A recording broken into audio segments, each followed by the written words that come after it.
وعلى آلہ حضرات اساتذہ کرام، مہمان مکرم اور حضرت محترم صاحب کی طبیعت طلبہ عزیز، الحمدللہ ثم الحمدللہ، ابھی آپ کے سامنے ہمارے مکرم و محترم مولانا مفتی محمد احسان صاحب نے حاوی، شافی اور کافی بیان فرمایا، جس میں نہ صرف یہ کہ حضرات انبیاء، اس کے بعد حضرات صحابہ رضوان اللہ علیہم مجمعین، پھر تابعین اور اس کے بعد کی جماعت، یہاں تک کہ ہندوستان کے اکابرین، ان تک کے مختصر حالات کے سامنے بیان کیے اور بتایا کہ یہ پوری تاریخ ہماری زرعی، روشن اور پرسشہ ہے۔ آج کے ہمارے اس اجلاس کا ایک اہم اور خصوصی حصہ یہ بھی ہے کہ حضرت خطیب الاسلام نور اللہ مرقدہ اور حضرت فخر المحدثین نور اللہ مرقدہ، استاد محترم اور دیگر و جان حضرت مولانا خورشید عالم صاحب نور اللہ مرقدہ کی زیر نگرانی و زیر سرپرستی یہاں پر اجلاس انعامی جلسے منعقد ہوتے رہے۔ ان کی شان بھی الگ تھی اور ان کی آن بان بھی بالکل تنہا و یکتا تھی۔ آج بڑے عرصے کے بعد خدا تعالیٰ کا احسان ہے، کرم ہے کہ عارف باللہ اور ہمارے اکابر رحمہم اللہ کی آخری یادگار اور اس وقت ہندوستان میں سلوک و تصوف کے آفتاب عارف حضرت مولانا قمرالزماں صاحب دامت برکاتہم یہاں پر تشریف فرما ہے، اور ان کی موجودگی سے اس مجلس کو چار چاند لگیں گے انشاءاللہ۔ پھر اسی کے ساتھ ساتھ یہاں پر ہمارے مہمان مکرم حضرت مولانا عادل صاحب مقدس اللہ العالی، جو دارالعلوم بری انگلینڈ کے فیض یافتہ، اور حضرت شیخ الحدیث مولانا زکریا صاحب کے فیض یافتہ حضرت مولانا محمد یوسف مطالعہ صاحب، جو شیخ الحدیث و خلیفہ و مجاز حضرت سہارنپوری ہیں، ان سے فیض یافتہ ہیں اور اپنی فعال اور اپنی سرگرم زندگی سے اس امت کو حیات کے انجیکشن دے رہے ہیں۔ خدا تعالیٰ ان کی آمد کو یہاں پر مبارک فرمائے۔ اپنے خوشی، مسرت اور اپنے گرم ترین جذبات کے ساتھ ہم ان کا استقبال کرتے ہیں اور ان کو خوش آمدید کہتے ہیں۔ پھر اس کے بعد یہ وقف دارالعلوم کی کارکردگی اور اس کی تعلیمی رپورٹ آپ کے سامنے پیش خدمت ہے، اور مراحل جو مختلف گزرے ہیں انواع، اس کی مختصر داستان آپ کو حضرت مفتی صاحب نے آپ کے سامنے بیان فرمائی ہے۔ تعلیمی رپورٹ یہ پیش خدمت ہے۔ بسم اللہ الرحمن الرحیم۔ دارالعلوم وقف دیوبند سالانہ تعلیمی رپورٹ بموقع اجلاس انعامیہ منعقدہ 10 رجب المرجب سن 1444 مطابق 2 فروری سن 2023۔ حضرات محترمین، اساتذہ کرام و طلبہ عزیز، السلام علیکم ورحمۃ اللہ وبرکاتہ۔ سب سے پہلے بارگاہ رب العزت میں انگریز شکر و سپاس اور ہدیہ تشکر پیش ہے، جن کے لاتعداد و بے شمار انعامات کی طفیل نظام کائنات ساری و جاری ہے، اور انہی کی عنایتوں اور نوازشوں کی بدولت آج ہم اور آپ جیسے انعامیہ کے عنوان سے یہاں جمع ہیں۔ حضرات، دارالعلوم وقف دیوبند اپنی بے مثال تعلیمی و تعمیری ترقیات کی تسلسل کی بنا پر اپنی نیک نامی کے اعتبار سے وابستگان علم و فکر کے مابین حسن تذکرہ کا عنوان ہے، اور مثل مشہور ہے، زبان خلق کو نقارہ خدا سمجھو، کہ بموجب یقین قابل ہے کہ حق تعالیٰ ادارے کے اسلاف و اکابر، موجودہ ذمہ داران، اساتذہ کرام اور وہ جملہ کارکنان کی جہود مسلسل صحیح فہم اور صبر و استقامت کو اپنی بارگاہ میں سند قبولیت عطا فرماتے ہوئے اجر جزیل کا باعث بنائیں گے انشاءاللہ۔ حضرات محترمین، اس وقت ملکی و عالمی احوال انتہائی غیر مطمئن و ناگفتہ ہیں۔ ایسے احوال میں مدارس اسلامیہ کی بقا، ان کا تحفظ کسی چیلنج سے کم نہیں۔ ان احوال میں تمام تر اقدامات اور جملہ تحفظات کے ساتھ اگر ہم نصرت خداوندی کے متمنی ہیں تو یاد رہے کہ یہ نصرت صبر و تقوی کے ساتھ مشروط ہے، اور یہی ایک مومن کامل سے مطلوب و مقصود بھی ہے۔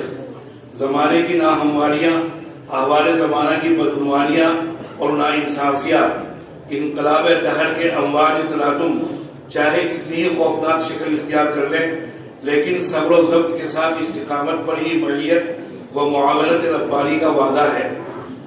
حق تعالی تمام تعلیمی اداروں خصوصاً مدارس اسلامیہ کو اپنے حفظ و امان میں رکھے اور ان اداروں کے ذریعے تبلیغ دین اور اشاعت دین کی راہیں سہل و آسان فرمائیں۔ طلباء عزیز، قرآنی مضامین میں علم اور اہل علم کی قدر افزائی خصوصی اہمیت کی حامل ہے۔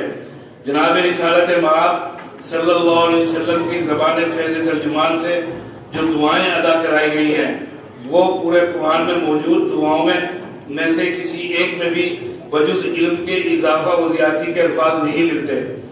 صرف علم ہی کو یہ شرف حاصل ہے کہ کہلوایا گیا وَقُلْ رَبِّ زِدْنِی عِلْمًا۔ اگر فرمودات رسالت مآب صلی اللہ علیہ وسلم کا ایک نظر جائزہ لیں تو اس میں بھی تعلیم و تعلم سے متعلق ہمیں بیش قیمت جواہر رہنے ملتے ہیں۔ وہ تمام حقائق جو قرآن و حدیث کی روشنی میں علم و ضبط سے متعلق ہیں وہ تمام اسلام کی علمی بنیاد اور سرور کائنات کے علمی ذوق کا پتہ دیتے ہیں۔ خدا تعالیٰ آپ حضرات کو اسی علم و عمل اور فضل و کمال کے لیے خدا تعالیٰ نے منتخب فرمایا ہے۔ یہ حق تعالیٰ کا بڑا احسان ہے کہ ہم کمال حق و اس کا شکر ادا نہیں کر سکتے۔ ذرا غور کیجئے، جب خدائے علیم کو اپنے پیغمبر محمد عربی صلی اللہ علیہ وسلم کو سب سے پہلا اور اہم حکم دینا تھا تو زمین و آسمان اس بات کو سننے کے لیے کان لگائے بیٹھے تھے کہ عرش الہی سے توحید کا اور وحدانیت کا حکم صادر ہوگا، اور اگر توحید کا نہیں تو پھر رسالت کی باری آئے گی۔ لیکن خدائے علیم کی طرف سے نہ تو توحید کا حکم صادر ہوا اور نہ رسالت کا، بلکہ حکم ہوا اقرا۔ معلوم ہوا کہ علم تمام کمالات کی جڑ ہے، لہذا اہل علم بھی کاملین میں سے سب سے افضل ہوں گے۔ پھر آپ صلی اللہ علیہ وسلم نے اپنی صداقت آفری زبان سے ارشاد فرمایا، العلماء ورثۃ الانبیاء۔ آپ صلی اللہ علیہ وسلم کے اس ارشاد عالی سے اہل علم کی فضیلت صاف عیاں ہو گئی، اور پھر چونکہ یہ علم انبیاء کی وراثت ہے اور انبیاء کو ابتلا اور آزمائش کی پرپیچ راہوں سے گزارا گیا، اس لیے ان کے وارثین کو بھی ابتلا و آزمائش کے پرخطر راہوں سے گزرنا ہوگا۔ چنانچہ اس حقیقت سے انکار کون کر سکتا ہے کہ اس راہ علم کٹھن اور دشوار ہے۔ اسی راہ علم سے گزر کر موسیٰ علیہ السلام نے فرمایا تھا، لقد لقینا من سفرنا ھذا نصبا۔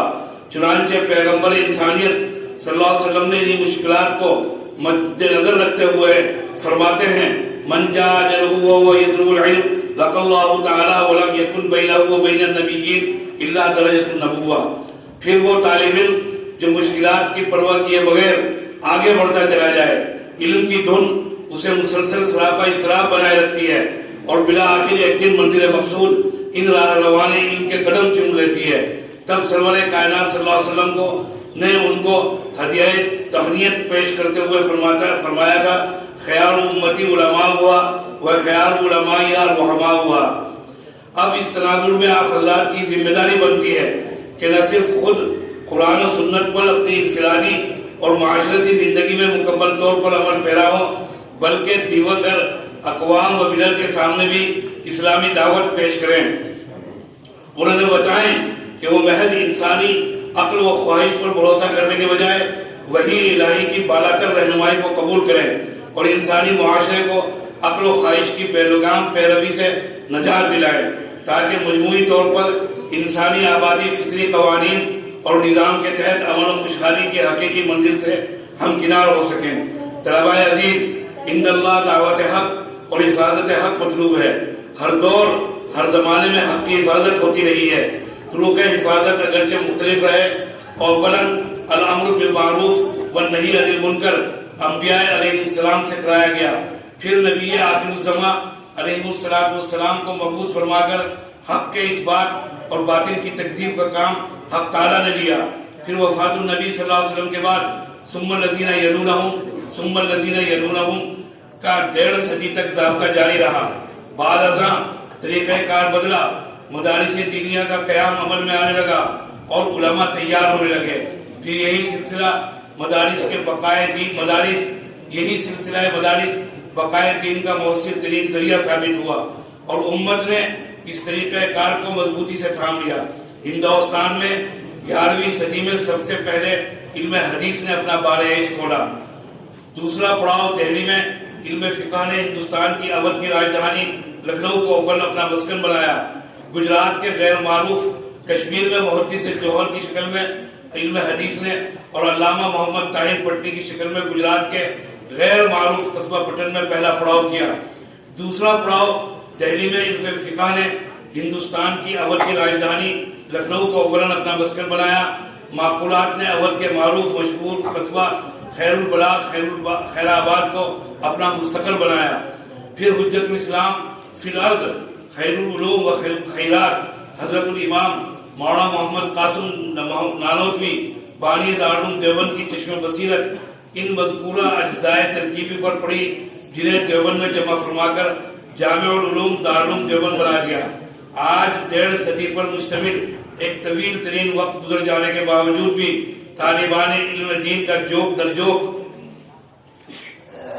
اور پر امید و پر شوق انداز میں دیوبند پہنچنا اور اپنی ترجیحات کے حصول کے لیے حتی المقدور کوششوں و کاوشوں کا بروئے عمل لانا، آج بھی دن بدن اضافے کے رجحانات کا مسلسل بڑھتے رہنا بلا شبہ ہمارے اکابر و اسلاف کے اخلاص الدین کی ایسی بین اور روشن دلیل ہے جس کی ماہیت و حقیقت کا بچشم قلب ادراک کیا جا سکتا ہے اور کیفیت کا بچشم سر مشاہدہ کیا جا سکتا ہے۔ منہی کی دعوات نیم شبی کی یہ مشاہد اثرات ہیں کہ دارالعلوم وقف دیوبند اپنی بنائے خشت اساس وقف اللہ کے تاریخی تسلسل کی بنیاد پر طالبان علوم نبوت کے لیے اولین ترجیحات کا بنیادی اور مرکزی حصہ ہے۔ طلباء عزیز، آپ حضرت نانوتوی کی خشت اساس پر قائم دارالعلوم وقف دیوبند سے مربوط ہیں۔ گویا آپ فکر دیوبند کے اساس منسوب اور اکابر دیوبند سے مربوط ہیں۔ خدا را ان عالی نسبتوں کی لاج رکھیے اور اپنے علم میں مضبوطی کے ساتھ میدان عمل میں اپنا ایک امتیاز قائم کیجیے۔ آپ کو علوم نبوی کے لیے منتخب کیا گیا ہے۔ آپ نے مقام و مرتبہ کو پہچاننے اور اسے ہمیشہ مستحضر رکھنے میں اپنی کوششوں کو صرف کیجیے۔ دارالعلوم وقف آپ کی ہمہ جہت تعمیر و ترقی کے لیے سرگرم عمل ہے اور آپ کی تعلیمی و فکری تعمیر کے تئیں مسلسل کوشاں ہیں۔ ان چند ناگزیر باتوں کے بعد تعلیمات کی رپورٹ پیش خدمت ہے۔ جدید داخلوں کی کارروائی دارالعلوم وقف دیوبند کی عند اللہ و عند الناس روز افزوں تعلیمی ترقیات کی بنا پر طالبین علوم کا رجوع ہر سال تیزی سے بڑھ رہا ہے اور داخلے کے متمنی طلباء کی ایک بڑی جماعت ہر سال ادارے سے رجوع کر رہی ہے۔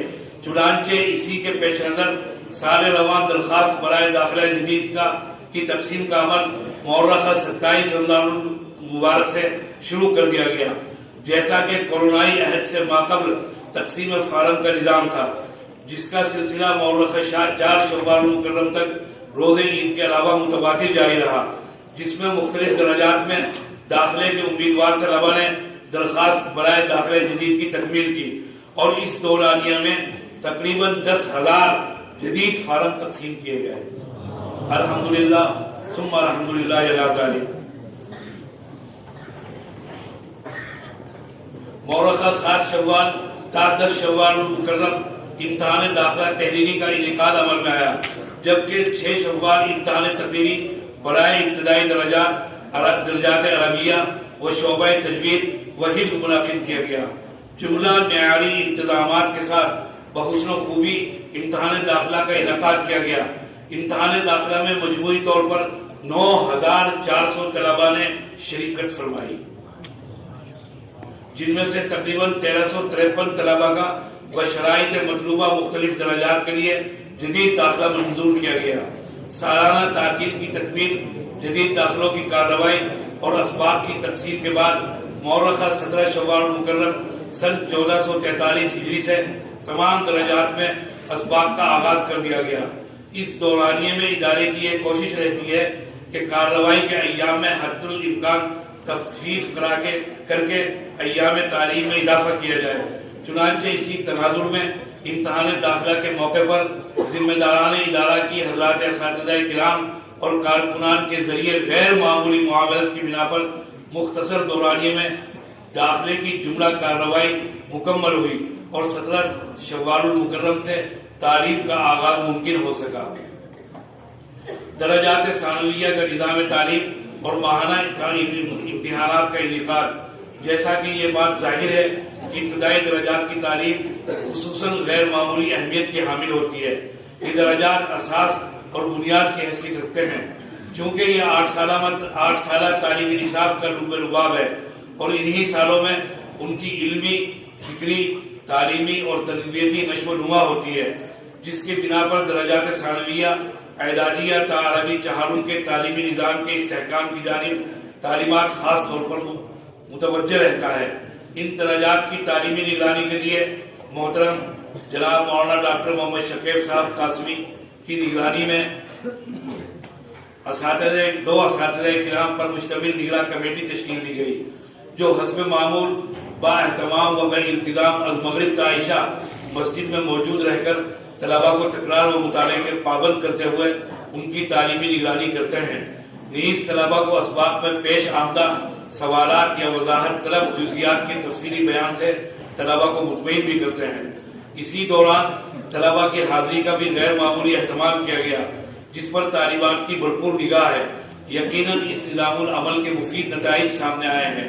مذکورہ ابتدائی درجات کے طلباء کی تعلیمی استعداد کی جانچ، پرکھ اور ان کی تعلیمی لیاقت کو جلا بخشنے اور نکھار پیدا کرنے کی غرض سے ہر ماہ ماہانہ امتحان کی انعقاد کی ضروری و ثمر آور روایت رہی ہے، جس کے پیش نظر سال رواں بھی ہر ماہ با التزام از اعدادیہ تا عربی چہارم کے طلباء کا ماہانہ امتحان منعقد کیا گیا، جس میں طلباء نے اپنی لیاقت کا بھرپور مظاہرہ کیا۔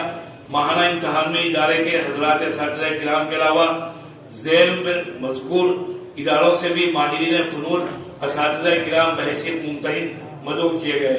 نمبر 1 مظاہر علوم جدید سہارنپور، نمبر 2 مدرسہ فلاح دارین بلاسپور مظفر نگر۔ حضرات ممتحنین نے امتحان میں طلباء کی حسن کارکردگی پر اطمینان کا اظہار کرتے ہوئے کلمات تحسین رقم کیے۔ ماہانہ امتحان میں پوزیشن حاصل کرنے والے طلباء کو ادارے کی جانب سے بطور تشجیع نقد انعام سے بھی نوازا گیا۔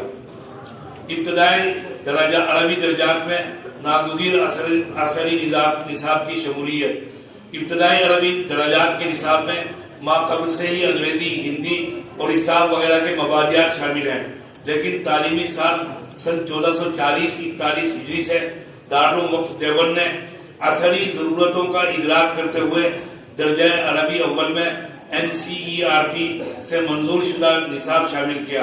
اس نصاب کے تحت سوشل سائنس، انوائرمنٹل سائنس، انگریزی، ہندی اور حساب وغیرہ شامل ہیں، لیکن گزشتہ کورونائی عہد کے دیگر دو احوال نے اس نظام کو متاثر کر دیا، جس بنا پر اس نظام کو جاری رکھنا ممکن نہ رہ سکا اور یہ نظام تعطل کا شکار ہو گیا تھا۔ لیکن بحمدللہ سال رواں سے اس نظام کا دوبارہ اجرا کر دیا گیا ہے، جس کے تحت رواں تعلیمی سال میں درجہ اول عربی کے طلباء NCERT کے تحت پہلی اور دوسری جماعت کا نصاب ایک سال میں مکمل کر لیں گے انشاءاللہ، جس کے بعد انہیں اگلی سال تیسری، چوتھی اور پانچویں جماعت کی نصاب کو مکمل کرایا جائے گا، اور اسی طرح درجہ عربی چہارم یا عربی پنجم تک ان طلباء کو NIOS کے زیر اہتمام 10ویں جماعت کا باضابطہ امتحان دلوایا جائے گا۔ توقع ہے کہ مستقبل قریب میں اس کے مفید تر نتائج سامنے آئیں گے۔ نیز یہ نظام عمل و دیگر اداروں کے لیے بھی مشعل راہ ثابت ہوگا۔ محاضرات علمیہ طلباء تکمیلات و تخصصات کے علمی و فکری پرواز کو بلند کرنے کے لیے حجت الاسلام اکیڈمی کے زیر اہتمام حسب سابق اہم علمی محاضرات دیے گئے۔ غیر معمولی کوششوں کے باوجود موجودہ احوال میں زائد از زائد حضرات محاضرین کو مدعو کرنا ممکن تو نہ ہو سکا، البتہ دو غیر معمولی اہمیت کے حامل عناوین پر محاضرے کا اہتمام کیا گیا جو کہ درج ذیل ہیں۔ التفکیر مقاصدی فی ضوء القرآن الکریم نمبر 1، نمبر 2 افکار الشیخ بدیع الزماں سعید النورسی فی ضوء رسائل النور دراسۃ تحلیلیہ نمبر 2۔ مذکورہ بالا تفصیلات کے ساتھ ادارہ آئندہ تعلیمی سال سے چند اہم اقدام کا ارادہ بھی رکھتا ہے جن کا آج یہاں اعلان کیا جا رہا ہے۔ شعبہ تدریب فی التدریس، تدریسی فرائض کی اور اس کے حدود و آداب اور اسالیب و جوانب کے ساتھ انجام دہی تدریب و تمرین طلب عمل ہے جو عموماً طویل تجربات کے بعد حاصل ہوتا ہے، جس کی بنا پر ہمارے معاشرے میں کامیاب مدرس عموماً کامیاب ہوتے ہیں۔ کچھ اگر عرض کرنے کی اجازت ہو حضرت مودی صاحب سے، جب دارالعلوم دیوبند کا قضیہ پیش آیا اور ایک بڑی جماعت حضرات اساتذہ کی دارالعلوم سے جدا ہوئی تو اس وقت مرحوم حضرت حکیم الاسلام مولانا قاری محمد طیب صاحب نور اللہ مرقدہ کا جو ہم نے اپنے کانوں سے سنا اور پھر اکابر کی زبان سے ایک ہی ان کا غم اور افسوس کا اظہار تھا۔ فرماتے تھے کہ مجرے ہوئے اساتذہ باہر آ گئے، مجرے ہوئے اساتذہ باہر آ گئے۔ ان اساتذہ کی تیاری کے لیے یہ شعبہ تدریب فی التدریس یہاں پر انشاءاللہ کھولا جائے گا اور اس کا آغاز کیا جائے گا، اسی کی تفصیل یہاں پر بیان کی جا رہی ہے۔ فرما رہے ہیں کہ جس کی بنا پر ہمارے معاشرے میں کامیاب مدرس عموماً کامیاب ہوتے ہیں، اسی کے پیش نظر تدریس میں تدریب کی غرض سے دارالوقف دیوبند نے آئندہ تعلیمی سال سے 2 سالہ شعبہ تدریب فی تدریس کے اجرا کا فیصلہ کیا ہے۔ الحمدللہ اس شعبے کا بنیادی مقصد فضلائے دارالوقف دیوبند کی میدان تدریس میں ایسی تدریب اور تمرین ہے کہ وہ ایک کامیاب مدرس کا فریضہ انجام دے کر طلباء کے روشن مستقبل کے ساتھ صالح و مستحکم معاشرے کے قیام کے ضامن بنے۔ اس شعبے کے لیے صرف 2 لائق و فائق فضلاء کا انتخاب عمل میں آئے گا اور انہیں من جانب ادارہ معقول وظیفہ بھی دیا جائے گا۔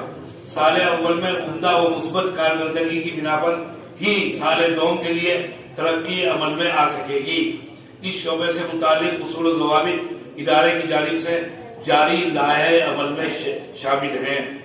شعبہ تخصص فی الفقہ والافتاء، منصب افتاء و قضاء انتہائی نزاکتوں سے پر غیر معمولی اہمیت کا حامل منصب ہے۔ اسی بنا پر ابن عابدین شامی نے اس منصب کے اصول و ضوابط اور اس کی ذمہ داریوں اور نزاکتوں کے بیان پر پورا ایک رسالہ مرتب فرما دیا، جس میں انہوں نے مفتی کے لیے لازمی شرائط کے بیان کے ضمن میں مفتی کے لیے ماہر اور معتبر اساتذہ کی تربیت کو لازمی قرار دیا ہے۔ موجودہ احوال نے ابن عابدین شامی کے افتاء کے باب میں بیان کردہ اس اصل کی اہمیت کو دوچند کر دیا ہے۔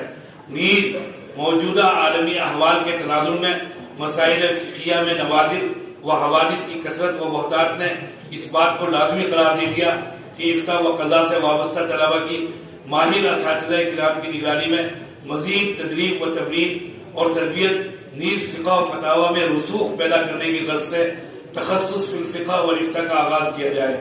دارالوقف دیوبند نے تقریباً 2 سال قبل اس کے اجرا کا فیصلہ لے لیا تھا، لیکن پھر وہی کرونائی بندشوں نے اس کے اجرا کا موقع میسر نہ دیا۔ انشاءاللہ آئندہ تعلیمی سال سے دارالوقف دیوبند نے تخصص فی الفقہ والافتاء کا آغاز کرنے کا ارادہ کر لیا ہے۔ یہ شعبہ تکمیل افتاء کا سال دوم شمار ہوگا۔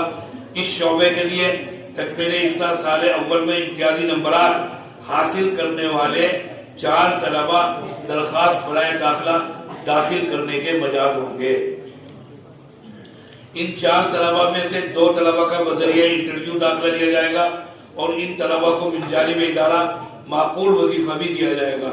اس شعبے کا منہج، نصاب تعلیم اور قواعد داخلہ لائحہ عمل میں شامل کر دیا گیا ہے۔ تفصیلات کے لیے لائحہ عمل کی جانب رجوع کیا جا سکتا ہے۔ علاوہ ازیں ادارہ مستقبل قریب میں ہی تخصص فی الادب العربی، تخصص فی الحدیث شریف اور تقابل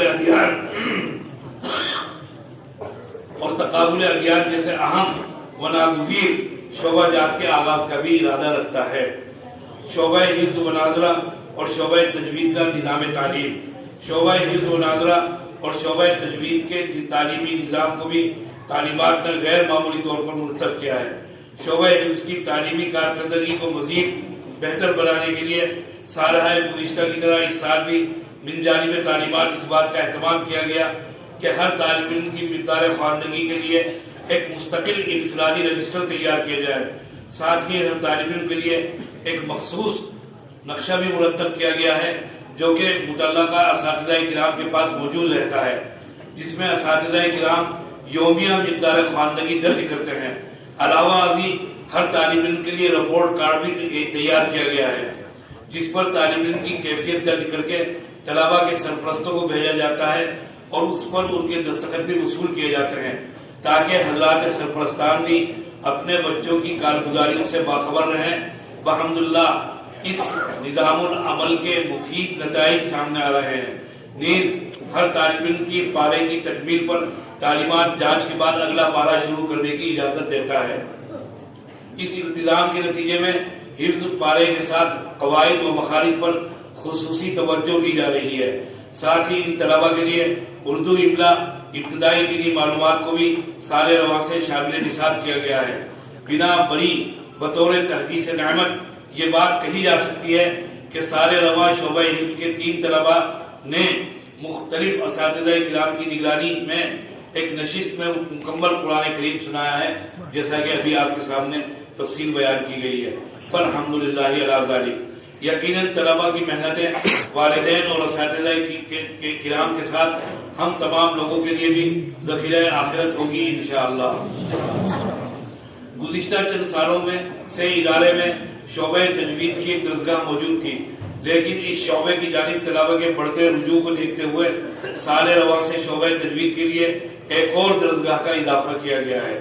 نیز اسی تناظر میں اس شعبے کے طلبہ سے ادارے نے یہ فیصلہ لیا ہے کہ آئندہ سال اسے اس شعبہ تجوید کے اردو حفظ کا نصاب 2 سال پر مشتمل ہوگا، جس کے لیے نصاب تعلیم بھی مرتب کر کے لائحہ عمل بابت سن 1444-45 میں شامل اشاعت کر دیا گیا ہے۔ عموماً یہ دیکھا گیا ہے کہ فضلاء مدارس غیر معمولی صلاحیتوں کے باوجود قرآن کریم کی درست تلاوت نیز اس کے قواعد و مخارج سے نابلد رہ جاتے ہیں، جس کی بنا پر معاشرے میں فضلاء کے تئیں منفی تاثر مرتب ہوتا ہے۔ اسی تناظر میں دارالوقف دیوبند نے آئندہ تعلیمی سال سے از اعدادیہ تا دورہ حدیث تمام طلبہ کے لیے حسب مراتب ایک پارہ حفظ کو لازمی قرار دیا ہے، جس کی تفصیل آپ کو لائحہ عمل میں مل جائے گی۔ مجموعی طور پر ادارے کی تعلیم کیفیت، جامعیت اور اس کے استحکام سے آپ حضرات بخوبی واقف ہیں، جو یقیناً آپ حضرات کی مشترکہ جہود کی غماز ہے، جس کے لیے جملہ حضرات اساتذہ کرام بطور خاص لائق تہنیت و مبارکباد ہیں۔ اس طویل سما خراش کے بعد اب آئیے اس مقصد کا رخ کرتے ہیں جس کے لیے ہم اور آپ یہاں جمع ہوئے ہیں۔ طلبہ عزیز، مستقبل آپ کا منتظر ہے۔ ملت کی نگاہیں آپ کی جانب ہیں۔ آپ ملت کی امیدوں پر کھرا اترنے کے لیے آئے ہوئے یا نہیں، یہ دیکھنے کے لیے آپ کا امتحان لیا گیا۔ نتائج آپ کے سامنے ہیں۔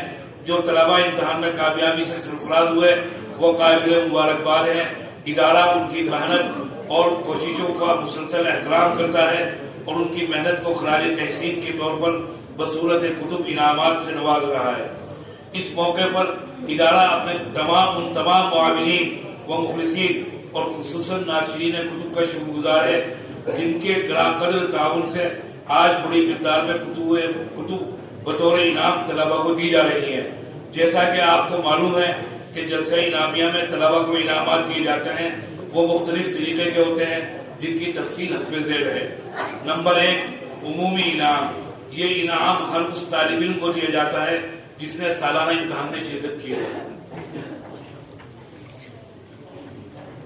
نمبر 2، خصوصی انعام، یہ انعام ہر اس جماعت میں پوزیشن حاصل کرنے والے طلباء کو دیا جاتا ہے. ہر جماعت میں جو طالب علم پوزیشن اور امتیازی شان حاصل کرتا ہے اس کو یہ انعام دیا جاتا ہے. نمبر 3 امتیازی انعام، یہ انعام خاص طور پر دورہ حدیث میں پوزیشن لانے والے طلباء کو دیا جاتا ہے. نمبر 4 خصوصی نقد انعام، یہ انعام تمام درجات میں اول، دوم اور سوم پوزیشن حاصل کرنے والے طلباء کو حضرت محتمم صاحب مدد اللہ کی جانب سے دیا جاتا ہے.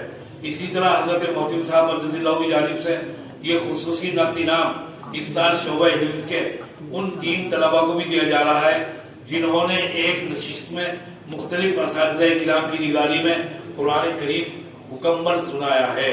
ان طلباء کے نام درج ذیل ہیں: محمد فرقان سیتامڑھی فارغ نمبر 2310 متعلق جناب محترم قاری توقیر عالم صاحب.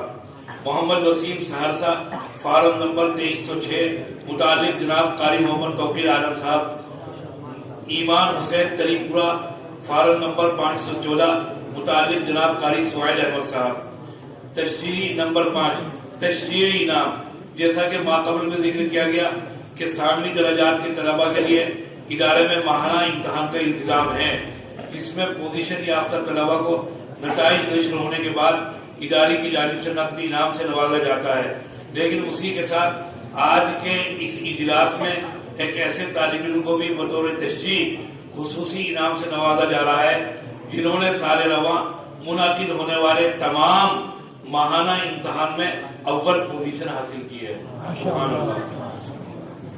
جس طالب علم نے سال رواں منعقد ہونے والے ماہانہ امتحان میں اول پوزیشن حاصل کی ہے وہ ہیں محمد نسیم چمپارنی فارغ نمبر 23 شریک عربی درجہ عربی دوم.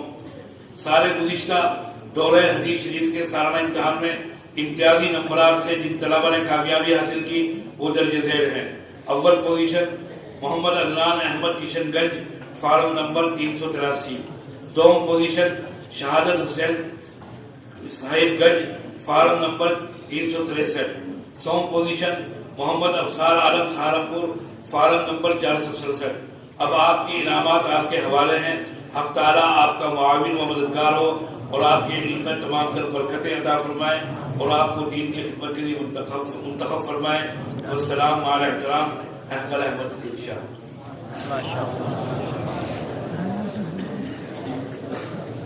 الحمدللہ تعلیمی